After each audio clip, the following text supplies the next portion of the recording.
I think that's one of the biggest problems with modern society, is that we've lost this social connection. And as social animals, happiness mostly comes from the quality of our social relationships.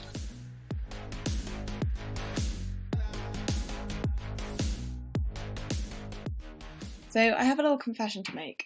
If I'm being honest, I've always been a little bit skeptical of people who swear by meditating for hours a day. It's always something that I've only used when I'm feeling super stressed or anxious, and I didn't really understand what the point was when I'm feeling calm and everything's going great. But after reading The Awakened Ape, written by today's guest, Jevan Pradas, I have to say I'm a convert. Doing 10 minutes every morning, I feel more centered, present, and focused, which turns out to be a great recipe for feeling more fulfilled and positive on a daily basis. And I know you're probably thinking, yeah, whatever, but trust me, just try doing 10 minutes a day every morning and see how you feel. Maybe by the end of the episode, you'll be convinced. But aside from meditation, what's really interesting about today's guest is that while most of the world is fixated on getting the latest drugs, gadgets, and magic pills to cure the symptoms of our permanently stressed, busy, and unhealthy lives, Jevan looks backwards into the lifestyle and habits of our hunter-gatherer ancestors and our evolutionary story as humans to find the keys to our physical and mental well-being and living a fulfilled life. If you're feeling fed up of the constant noise, stress, and poor health that the majority of us live every day of our modern lives, and wondering whether this is really how we have to live, Jevan shares some interesting, if slightly unconventional, suggestions for how we can live stress-free, healthy, and fulfilled lives in the context of our modern world, and I think you're going to love it. So without further ado, let's get started.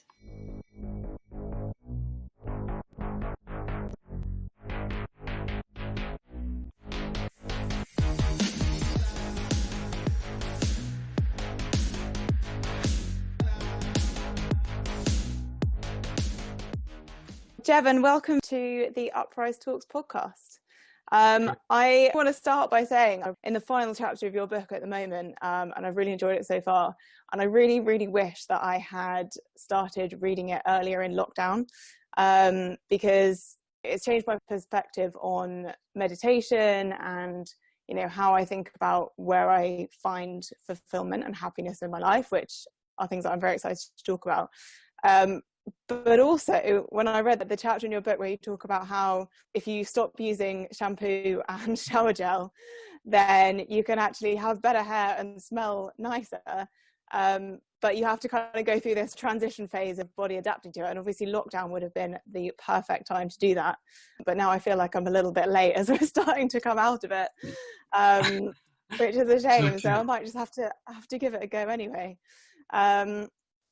But anyway, do you maybe want to kind of start by explaining a little bit about what the premise is for your book, and we can take it from there? Yeah, so, well, the basic premise is that a lot of people have this idea that happiness is kind of this like ephemeral idea, like what is it that makes me happiness? I have to try and find out how to be happy. And they don't think of it from the perspective of like biohacking, which I just mean to mean like trying to figure out our biology and like figure out how it works. I basically think we're just computers made out of flesh with softwares that's our brain. And so there is going to be like a cause and effect relationship with how our mind works and what causes happiness. And the basis of that would be how we evolved. So I wanted to look from the perspective of evolutionary psychology, going back into our past and try and figure out how do these positive emotions evolve and what is it that gives us a fulfilling life? Like what behaviors in the past were rewarded through evolution that gave us these positive feelings? So that's the basic premise. And then the idea from there is that we evolved in this hunter-gatherer lifestyle from, you know, before we were Homo sapiens sapiens to up to around 10,000 years ago when agriculture was invented, and then our lifestyles radically changed. We started building much bigger societies. We started to live in cities until what we have now with the, you know, Shanghai's. The difference between Shanghai and the African savannah is so enormous. But our bodies are still adapted to live in the African savannah, and so are our minds, and not to live in Shanghai. So a lot of the problems we have today with trying to find meaning and purpose and happiness is because we're living in a society that's our bodies are not evolved for. So the basic premise of the book is outlining what it is that truly makes us happy and fulfilled, and what we can do in modern society to change that. Because we can't all go back to putting on loincloths and picking berries from trees. We have to live within our modern world, but use our knowledge of what our hunter-gatherers did and try and implement that as best we can. Yeah, I think it's interesting because I came across this term biohacking relatively recently. And before I read your book, the perception that I had of it was people who were almost these kind of crazy scientist type people who had all these quite futuristic like gadgets and fridges full of every supplement under the sun. And what I found interesting was that you've almost gone the opposite way, and you've actually taken biohacking from going backwards and looking in history about how we've evolved as humans. So how did you decide to look backwards instead of, always trying to think of, the next gadget or looking forward? Well, your understanding of biohacking is definitely the right one. That's the common one that everybody has. I wanted to take, and maybe I used the word wrong, and I kind of used it just as a buzzword at the time, kind of to put it on the book to sell more. But I wanted to, instead of like using technology, I wanted to just break down the human body and just really, I'm using the term as, think of the human body as a machine and try and understand how it works. So like a hacker will understand how a computer will work and try and break it down. And I'm just using that same analogy, but for the human body. And how we evolved. So going to the past, the reason I go to the past is because we evolved, right? So to understand how we evolved, you have to go into the past. And I think like what's really good about the book is I think you have a really great way of explaining these concepts that are quite, scientific and, evolutionary in very simple ways, which is great. Especially, so like the way you talk about meditation, for example, is, obviously the brain is a crazily complex organ, but the way that you explain meditation is very simple. And can you talk me through how meditation particularly actually affects our brain and how it can benefit us in, the modern society that we live in today? Sure. So the best analogy is exercise. So we have all these tools, like you go to the gym, you can do the squat rack and do push-ups, you can go for a run to exercise our bodies, but we don't have much to exercise our minds. And so meditation is just, it's mental exercise. We're literally changing the way our brain functions, and we can get into like the neuroscience of it, but that's actually not like my forte. But what it does is you're training at first, when you're just following the breath and your mind wanders and then you bring your attention back to the breath, you're training your attention span. And that's the very basic foundation for meditations. You want to get a very good attention span. And then from there, you can do insight meditation, which then the goal is to understand how your mind works and the nature of how your consciousness interacts with reality. It's interesting because I like the way you kind of explain it in the book is it's training your brain to focus, and being able to do that then obviously allows you to focus more and concentrate more in your day-to-day life. Right. And yeah, no one had ever really described to me like that before, but it's really hard. Like I've tried to do it more since reading your book because you sold me. I was like, right, I need to do this, so it's something that I'm trying to do more. And actually, funny enough, so true story, this morning got up a little bit earlier. I was like, I'm going to meditate. My boyfriend as well was like, right, Katie, I want to try this with you. So we both got up 10 minutes earlier, sat down in our room, meditated for 10 minutes, and I'd done it like a little bit before, so I was kind of okay. He found it so weird and really, really difficult just to sit there for 10 minutes focusing on breath. And it's shocking how like difficult it can be when you first start doing it. I don't know, do you have any advice? Well, if you're sitting down and trying to meditate, you are meditating. It's kind of like if you went for a run, but you ran really slowly, you're still running. So I think saying to yourself, I can't meditate, is the wrong way to think about it. You just suck at it. But you should suck at it. Imagine if you had never ran ever in your life and you just ran at the age of 30 for the first time. You'd be like, oh my God, like my heart's beating and I'm sweating. Like you fall down probably after 20 feet. It'd be terrible. So if you're just trying to meditate for the first time as an adult, your experience might be like that. And your back hurts and your neck hurts and all these things. So just stick with it. Start small. Start 5 minutes, 10 minutes. I got my grandmother to start meditating at age 85 for the first time. Wow. I started her 5 minutes, 15 minutes. Now she does an hour every day and she loves it.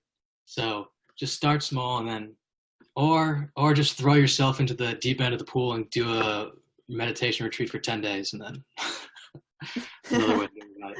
What was your journey into meditation? Why did you start? So I took a whole lot of mushrooms in college in Amsterdam. I was traveling through Amsterdam, and basically way too many mushrooms. And I kind of had a little bit of a nervous breakdown, or a post-traumatic stress from it. And in trying to recover from that, I started meditating. But at the time, it was actually too difficult. But that's the first time I did it.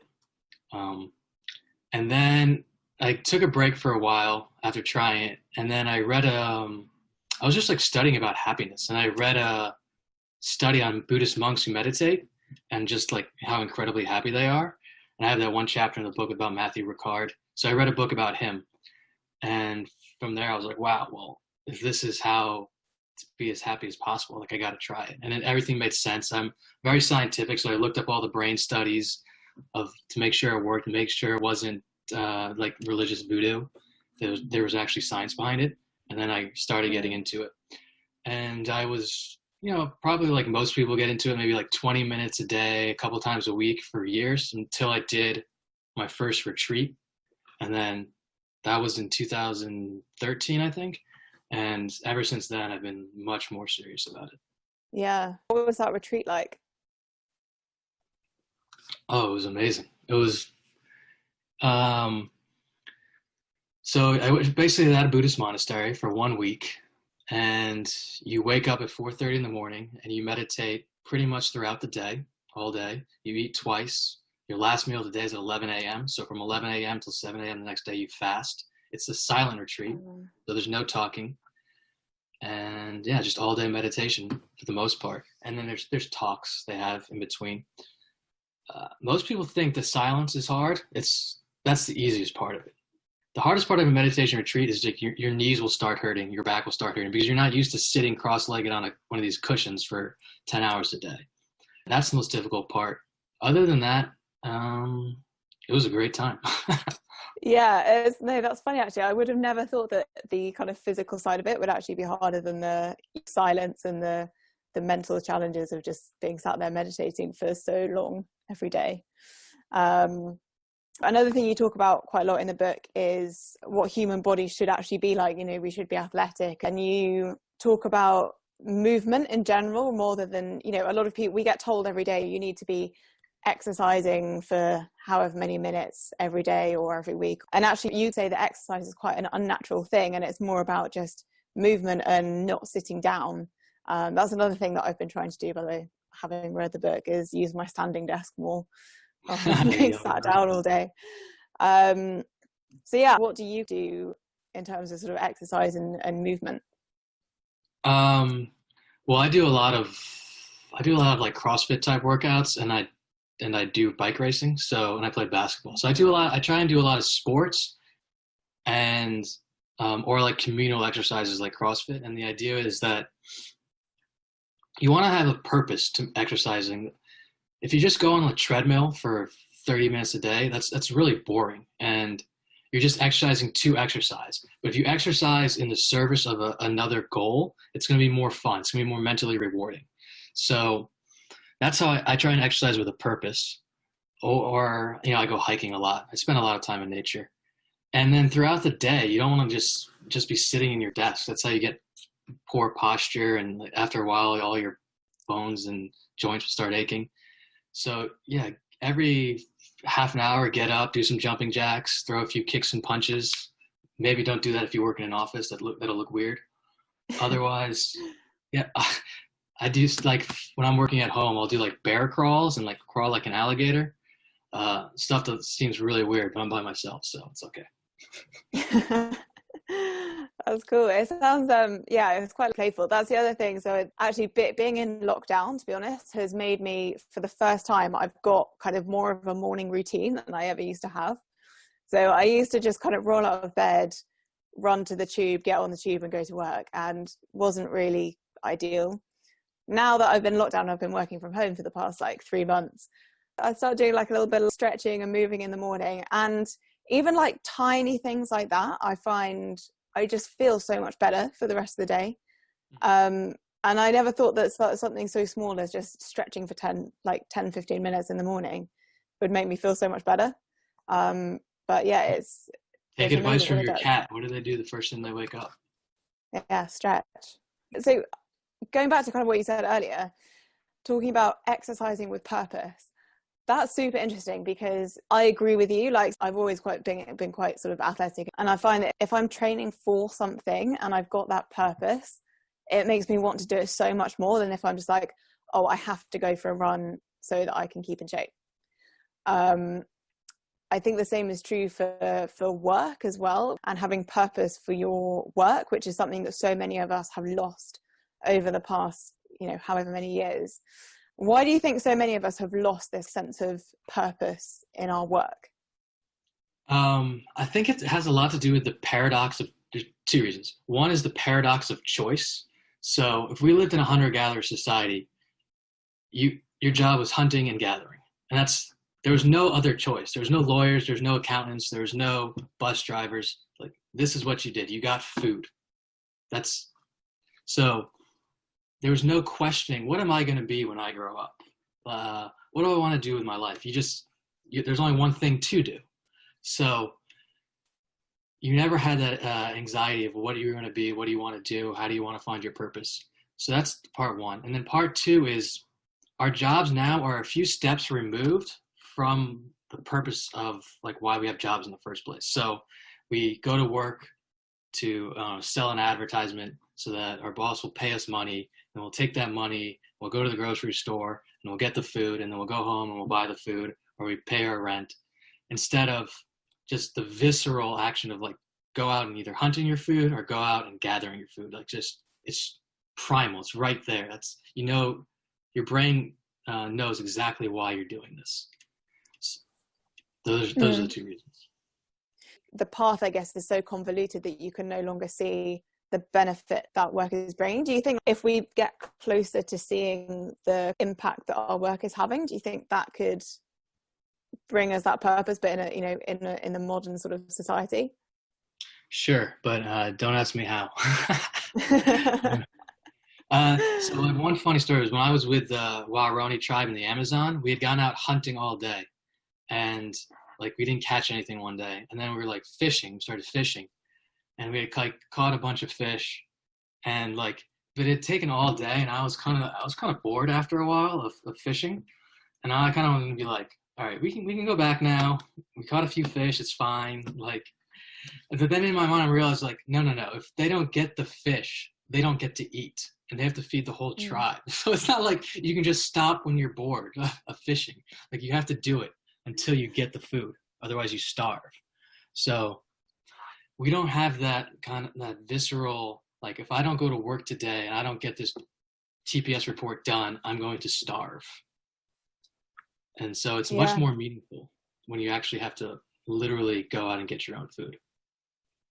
Yeah, I guess, like, especially if you're kind of in that sort of corporate world, you have those days of work where you're like, well, if I don't really do anything today, maybe, I don't know, it's Friday and I'm a bit hungover or whatever, you can like, well, I can sit here all day and my boss is still going to pay me, so it doesn't really matter if I actually achieve what I have to achieve or not. You can kind of almost get away with, like,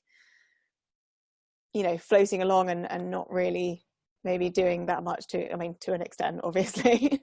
Yeah, exactly. Yeah, that's interesting. And I think as well, something that we talk about is having a more entrepreneurial career, whether that's kind of being an entrepreneur and starting a startup, or working maybe in an early stage sort of very mission driven startup. And I guess thinking about it, entrepreneurship is a lot closer to that kind of, if I don't keep fishing, then I'm going to go hungry. Because when you're an entrepreneur, if I don't work for my business to be a success, then I probably am going to go hungry because I'm not going to get paid, or I'm not going to be able to raise money for it. I never really kind of thought about it like that before. Very true. And then the other thing would be that it's unnatural to have a boss. In hunter-gatherer societies, it's very egalitarian. No one really tells you what to do. Everyone kind of does the same thing. You all work together. It's very communal. And so the idea of, like, if you're an entrepreneur, you're doing your own thing. You don't have to work. You don't have someone telling you what to do. So that's another benefit of being an entrepreneur. Yeah, having that kind of like ownership over what you're doing and the almost freedom in a way to do what you want to do. What was it like the first time you went to one of these tribes? What was it like for you, and how did they kind of perceive you as well? Because obviously, coming from a modern Western society, they must have been like, oh my God, who is this guy? The older members of the tribe had seen outsiders before. The kids, I don't think they had, because when I first walked into the village, the first thing I saw was like a naked girl, maybe about 2 or 3 years old. And she was staring at me like the way I imagined like we would look if an alien came into like town. And it was really true. And then the little kids took like a while to like warm up to me, but like after an hour, they were like crawling all over me, and like they're like fascinated, pretty much. The adults, it was really surprising me. Like I would thought they'd be very curious about like and ask me all sorts of questions. Not at all. They're so chill. It's very hard to explain like how relaxed they are. And they were just not very curious about like the outside world. They're very friendly, very nice to me. They really wanted to show me like their world. But when they came, they asked me so few questions about the outside world, which I thought was really amazing, because if like an alien came down from Mars, I'd be like, tell me everything, right? Yeah. But they didn't care. Do you think they know that kind of what they have is really special, and they almost like don't want to know what's going on out there? I think it's partly that they're just so content that they're not so curious about it. One of the guys did tell me, like, so he had like traveled to town. He wanted to see what it was like. And then it was just like, there's cars, like, what is this craziness? They find it very hectic. So they're not like, wow. They're just like, this is kind of like a crazy, hectic lifestyle. The natural life is better. Now some of them do end up going into society. Usually they'll meet someone from like a neighboring tribe. There's basically different degrees. There's two tribes. There's the Waorani and the Quechua. And the Quechua have more interaction with the outside world. So we'll end up having like a Waorani will meet a Quechua. They'll go and stay with the Quechua, and then the Quechua have more interactions with the outside world. And so maybe they end up going into the outside world. Other than that, they're fascinating how the women were like always laughing and giggling. It was kind of crazy. And then the men are just so stoic, so confident and stoic, like a James Bond type. What are the kind of main aspects of spending all that time with, you know, those hunter-gatherer tribes? What are the main aspects of their life that you have tried to bring back into your own life? What do you think are the key kind of things that we should be trying to take away? I think the most impressive thing that I noticed about them was how in tune they are with nature. They knew every plant in the Amazon. Like if we couldn't find water, they would go to some tree, they'd chop off the branch, and inside the branch there'd be water. They had like a plant for like every medicinal purpose. Just how in tune they were with nature. So I want to learn a lot more about like the flora around me and like the trees, and like try and even pick my own food. And I'd love to get more into hunting. So yeah, it's like that oneness with nature that they have that we've almost completely lost. I think we need to bring as much of that back as we can. Yeah. So we did an episode recently with a guy called Paul Shapiro, who is the founder of a company called the Better Meat Company. And we were talking about like, we kind of have this massive disconnect between our relationship with our food and where it comes from, because we just go to a supermarket and buy meat or whatever we're buying from a packet. We never get to see it and where it comes from. And I think that that's a huge challenge, because obviously not only do we have that disconnect, but that means that, you know, our farming practices and the Right. impact that it has on the environment is Mm-hmm. massive. And we need to find some other way of providing for ourselves. I doubt everyone's going to go out and start hunting their own meat. Mm-hmm. But if we don't stop what we're doing, then, you know, we're going to be in a very difficult situation. So something else that I was quite interested to hear about was having spent all this time with these tribes and, you know, going on meditation retreats, what does a day in the life of Jevan look like? Well, it varies, but so I wake up. The first thing I do is I meditate for about 45 minutes, and then I have breakfast, and then I'm trying to teach myself how to code, actually. Not Oh, very, really? yeah, using this quarantine to learn a new skill. So, Nice. Nice. um, What do you do? I dabbled a little bit at the beginning of quarantine. I was like, I'm going to learn to code. It lasted for about 2 weeks before I stopped. What language are you doing? Python. Ah, Yeah, cool. I'm interested in data science. Like I find Mm. like all the epidemiology models of like the coronavirus and how people try and figure out how to guess how many people die and what the best strategies are. I find all that fascinating, so I kind of want to teach myself how to do it Mm. myself. How's it going? Uh, well, I don't really love coding. I like math though, so when I get more into the math section of learning data science, I'll like that. That's quite interesting because something else I was wondering actually was what your relationship with technology is like, having, you know, been in hunter-gatherer societies where I assume social media is a kind of alien concept to them. What's your relationship with kind of technology and social media like?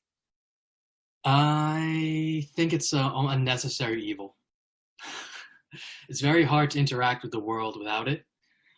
Mm, I mean, there's good parts to it, right? You can spread your message wide and far, but I don't think being on Twitter all the time or Instagram all the time is good for your mental health. It wreaks havoc on your concentration abilities, and mm, to a large degree, how present you can be, like in a flow state. If you've noticed, flow state is in psychology, is going to be how good you feel at the moment. And these things always interrupt your flow. It ruins your attention span. So I'm not a fan of them, but it's almost impossible to live in the modern world without them. So what can you do? yeah. Do you like just turn notifications off? Yeah, my phone's always on silent, pretty much. I I think a good strategy is also before bed. Before bed is the worst time to be on social media. So you want to turn all electronics off at least an hour before bed, preferably two. They interrupt your sleep. The blue light from the screen also interrupts your sleep. So if you can turn off your gadgets 2 hours before bed, and then also when you wake up in the morning, your brain's in this kind of like foggy state. And if the first thing you do is check your phone, that's going to set you off like, okay, I just want to see this one little Instagram post. And then next thing you know, you're in bed for 30 minutes looking at different Instagram posts. So don't check your phone first thing in the morning, right? First thing in the morning, meditate. It's much better. And then, everyone has like a different amount they need to be on their phone depending on their job and their circumstances. Mm, So I can't really give advice throughout the day, but try and set aside the end of the day and the beginning of the day to be technology free. yeah. I've seen these red glasses that you can buy that are supposed to sort of filter out the blue Oh, light that people can do oh, before I bed, have but I them. guess it just makes a lot more sense to just turn it off, right? Yeah. Well, I have them just for like the lights in the house. So, Really? yeah. If you think Cool. about it, in a hunter-gatherer tribe, you don't have artificial light. The most you would have is a Yeah. campfire, which is not very bright. So even lights before in your house before you go to bed will interrupt your sleep. So get those orange glasses. You can get like a crappy little pair for $10. I might have to do it then. Sorry, I digressed. A day in the life, you wake up, no phone, meditate. What's next? Well, during quarantine, then I'll code for a couple hours, and then I'll generally exercise. Like, so go for a bike ride or just do a weightlifting type workout.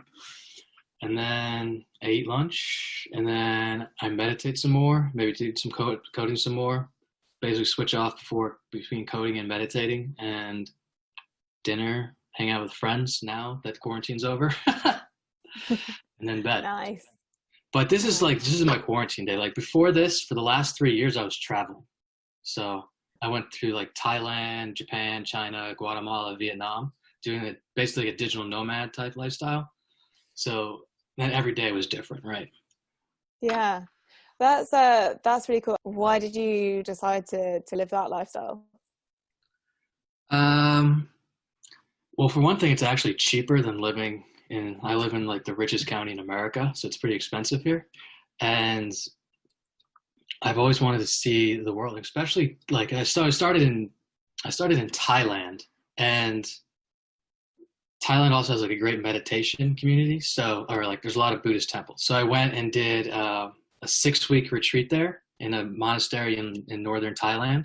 It was just like in the jungle, in the mountains, a hut. I slept on the bare floor, meditated 8 to 10 hours a day, and it was amazing.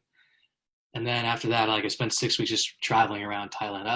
I love backpacker life and traveling and meeting people from all across the world, and going to beautiful exotic places. Also, when I was in Guatemala, then I was living in kind of like a hippie community, and so I felt like that lifestyle was a lot more natural than like living in a city. So it was really interesting. I wanted to see what that kind of like hippie commune type lifestyle was. So I lived in this town called San Marcos on Lake Atitlan, which is the most beautiful place I've ever been in the world. It's this giant lake surrounded by about 5 or 6 volcanoes, and one of the volcanoes is constantly active, Volcan de Fuego.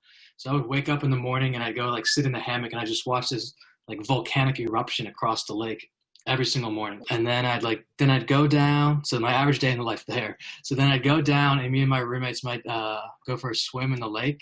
And like we on their way to the lake, we like walk through the forest, and there'd be naked girls from Germany prancing around playing the flute. Like this is so hippie. And then like we get there, and there's just like people, clothes, no clothes, playing the guitar, diving into the lake.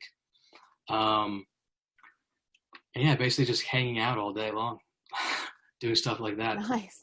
That sounds amazing. I guess it's funny hearing those stories and being sat in London surrounded by people that are doing their sort of 9-to-5 jobs. What sort of advice would you give to someone that is maybe sat here listening to you tell these like amazing stories about this kind of life and lifestyle and everything like that, who's sat there doing a job that maybe they find a little bit unfulfilling? They're not really sure what to do. They're stuck in a city. What are the first steps that someone could take to maybe get on this more sort of fulfilling, healthier lifestyle? So the first thing you have to realize about traveling is it can be done very cheaply, like $1,000 a month if you really want to go low. Okay. So you don't need that much money. So if you work at a job and you just want to save a 9-to-5 and you're saving a few $100 a week or $1,000 a month or whatever it is, then really for like $10,000 or 10,000 pounds, you could probably travel the world for almost a year. So it's really not that expensive. So the money shouldn't be too much of a hurdle. And then you just have to have the guts to quit your job and do it. That's the big one. Yeah. You're probably not going to want to do this forever. There are downsides to this kind of lifestyle, but if you're the type of person who is going to be 70 years old and say, wow, I never actually took that chance and I never traveled the world and saw everything I wanted to see when I was young, then I would say you have to do it. Just quit your job for a year and go. I think people it's just so hard to get over that fear of, having that kind of fuck it moment almost and be like, forget it, I'm just going to go and do it. Something else that I kind of wondered about when I was reading the book was like, I think it's a lot of the things you're kind of saying are so different to what we're kind of used to in Western society, even if it's funny things like not using shampoo and shower gel anymore to, putting a step in your toilet so you can squat. Let me add another one. I put it in the book, but only like one sentence, but like, so anyone listening, if you want to make a purchase that'll absolutely change your life, for 20 pounds, get an attach-on bidet. Okay. Then you just do a little twist. It cleans your butt. You never have to use toilet paper or white again, which is great now when there's a shortage. It'll Exactly. absolutely change your life. Wow. Anyone who still uses toilet paper is an idiot. Exactly. So like things like that, or going and doing a 10-day meditation retreat. Like these things are things that we're so not used to doing or thinking about in modern society. I feel like if I suddenly decided to go and do all these things, a lot of my friends and my family might think I've sort of lost the plot a little bit. How do you get over that going against the grain and rejecting what most of society thinks is the right thing to do? That's interesting. No one's ever really been like, I think Jevans lost the plot. I don't know. I've never had that problem of like going against the grain. It's just I explain to people very rationally like why this works, and then they kind of get it. So it's never been an issue for me. I wouldn't worry about that. Then when you actually go and do these things, you'll realize there's a whole community of people who go to Buddhist monasteries. So I actually just did a 3-month retreat last fall at a Buddhist monastery, and I met so many cool people doing that, because people will come, young people too, who come to the monastery, and they'll come for like a week and they'll meditate, and then we all have common interests, and I make a lot of friends doing that. Or one thing I think that I have in the UK is like ecstatic dance. Like that's like a hippie thing, but where you just go and you dance like kind of like this tribal techno music, and there's no talking on the dance floor, but it's very hippie. Like just go to one of those and you'll meet people who are into like a natural lifestyle. So I'd say actually the biggest one would be meditation. That can change a lot of things, because there will come a point when you really get into meditation, if you start doing hours a day and you go on a retreat, where the things you thought brought you happiness or used to bring you happiness, like going out and getting wasted all the time, which I used to be a big fan of, and you just want to live a more kind of tranquil life, you just become so much more relaxed. And then when your friends are like, hey, you want to go to this festival, or you want to go to this bar, then there will be this internal struggle where you might think, actually, I'll be much more happier sitting down and meditating and reaching like this higher state of meditation than going to like a crowded, noisy bar. So I'd say that might be the biggest hurdle. That's a huge hurdle people have who could really get into meditation. But just know that when you do so, you'll meet a whole new community of people who are also into serious meditation. So it's not like you're going to not have friends. You might have different friends with different interests. But that is a concern, right? Leaving your old friend group, trying new things. Yeah, I assume that's kind of a reason why a lot of people do like to just go along with the norm and think, oh, well, this is what I'm supposed to do. But I think it's interesting what you said about having a supportive community as well. That's going to help you to kind of go on your journey. The other thing about the tribes is they're very community-based people. Like, do you think community is something that we've maybe lost a little bit as a modern Western society? Or is it kind of just changed because we're all online and like we live in cities and it's very difficult, like so many people are lonely, right? Right. There's totally a loneliness epidemic going on. So if you think about how humans evolved for millions of years, we lived in these social groups of 50 to 150 people around. You knew everyone that you would ever meet in your entire life. If you saw a stranger, it was like an oh shit moment, right?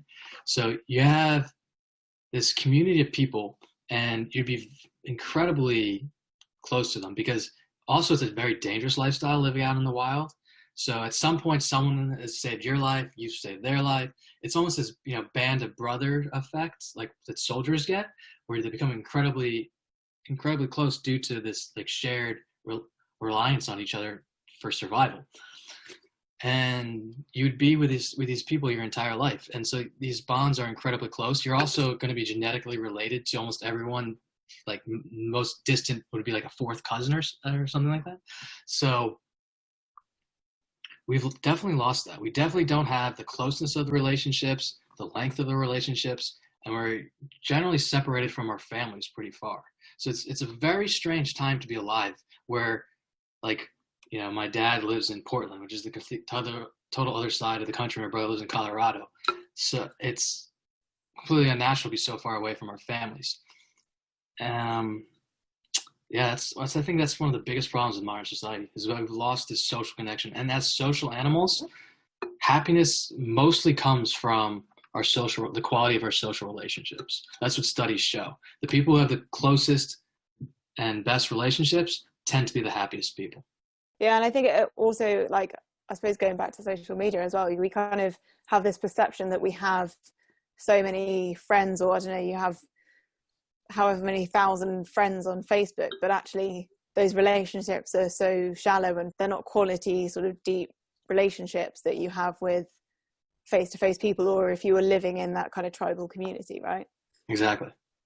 What do you do to find like-minded people or stay connected with your family that might be hundreds of miles away? And I think especially as well in lockdown, where we've all been separated in our own houses for so long, and all of our relationships and communication is going online as well. Like, how do you keep that level of community and connection?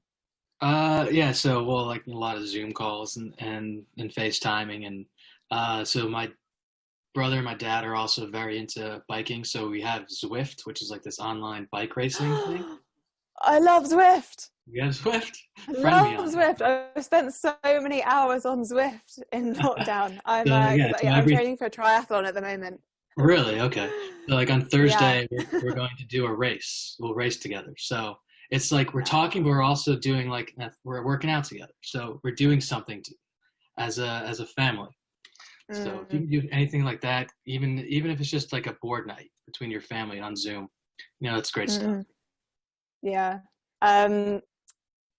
So also, I mean, talking about the pandemic and being in lockdown, something that I've personally found has been really nice about this time, and I guess a silver lining to this whole situation, is that it's forced everyone to slow down and become more self-aware, possibly. Do you think that's going to have any impact on how we see the way that we're living? Like, people are thinking about, do I actually have to be in an office for so many hours a day? Do I have to work all these hours a day being at home? Should I be spending more quality time with my family, and all these kind of things? Like, what kind of impact do you think this is going to have going forwards?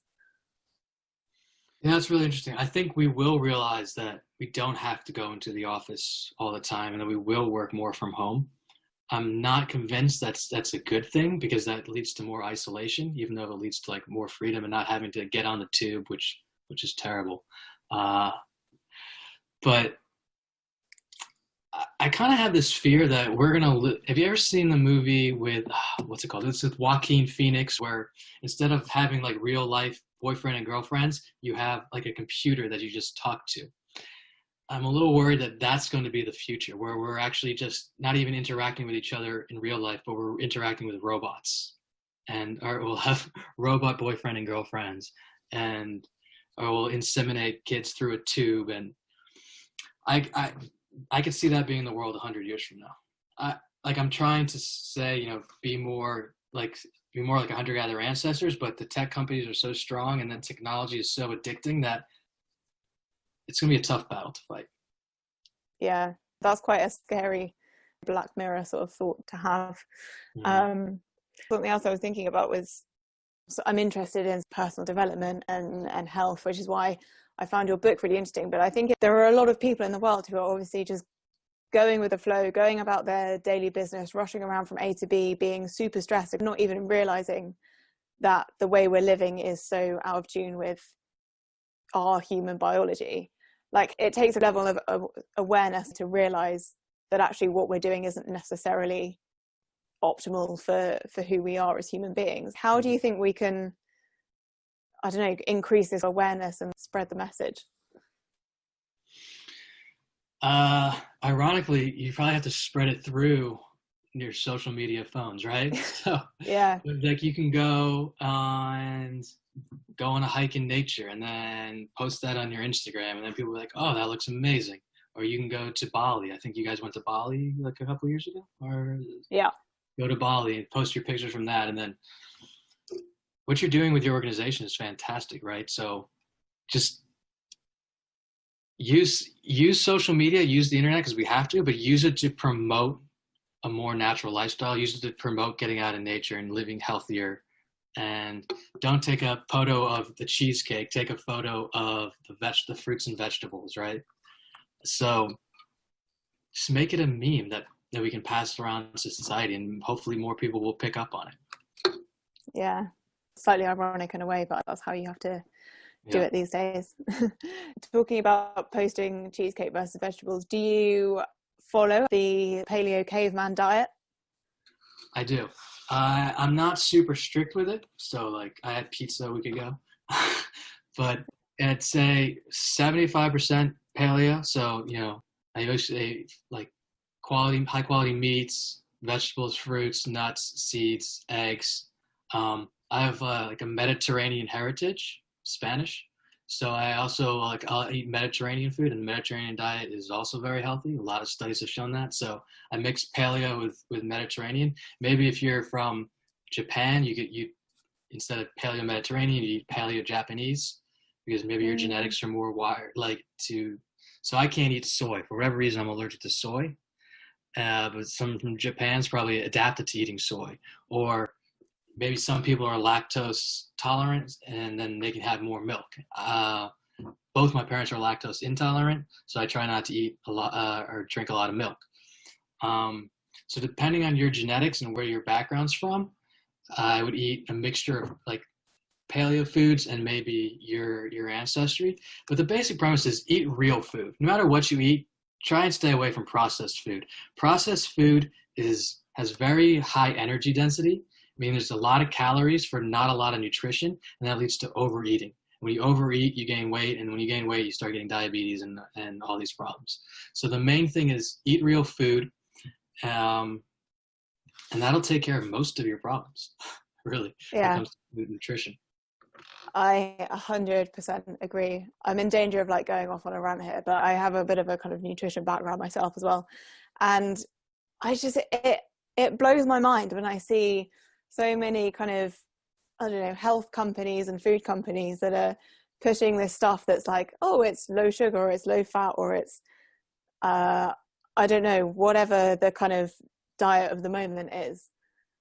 And every time I see stuff like that, I'm just like, why is it so complicated not to just eat real food like we always have done as human beings? Like, it's such a simple concept, but people just don't. People want the magic bullet, right? Like, they want the magic pill that's going to make them really healthy, and they want the magic food which is suddenly going to, make them lose weight or be healthy or whatever it is they want. And just telling people to eat really real food isn't the kind of sexy like marketing message that people want. No. But I am fully in agreement with you. Yeah, it's hard to sell that. And the good thing is, when you start eating real food, it doesn't take too long before your taste buds change. So if you're used to eating pizza all the time and fish and chips or whatever, drinking soda, you might have a little bit of an addiction to these types of foods. But after 3 weeks, a month, your taste buds will change.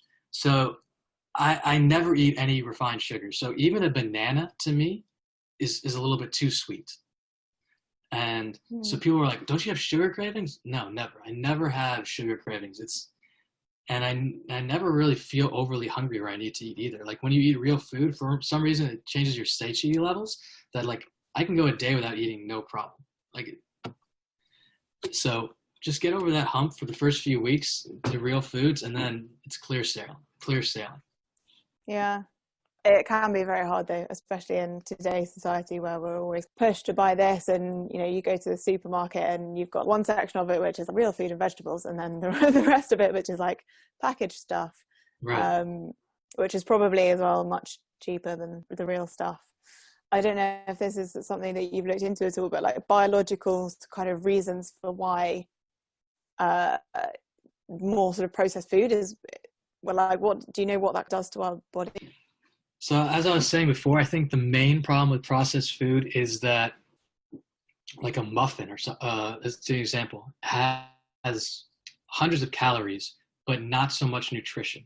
So what it is that we have to eat way more calories to get all our nutritional needs, and that's not very, and so we end up eating more. So the problem, most problems from diet is due to eating too much. Like there are other effects, but just to be simplistic about it, most comes from eating too much, and eating too much leads to obesity and then all the diseases that come with that. So real foods tend to have a lot of nutrition for not a lot of calories. So you're getting all your nutritional needs without overeating.